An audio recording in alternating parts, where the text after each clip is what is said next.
If your Eufy Chime won't connect to your Wi-Fi, don't worry, we can get it back online in just a few minutes.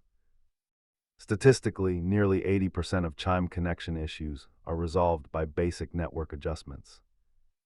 Let us start by diagnosing the core connection path between your router and the Chime. Follow these 4 steps to clear out temporary bugs and ensure your signal is strong enough to reach the device. Remember that Eufy chimes strictly require a 2.4 GHz signal, so check your router settings if you have a combined network. If the hardware is fine, the Eufy security app itself might be the bottleneck, so clear your cache and confirm your permissions. Try the simple network fixes first, but if those fail, a full factory reset is the most reliable way to clear persistent errors.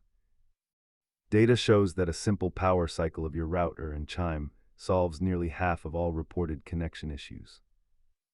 To perform a factory reset, hold the pinhole button for 10 seconds until the light indicates it is ready for repairing. Make sure you have your Wi-Fi password and a small paperclip ready before you begin the reset process. Remember that a stable network signal is the foundation of any reliable smart home device performance. Thanks for watching, and hopefully your Chime is now back online and working perfectly.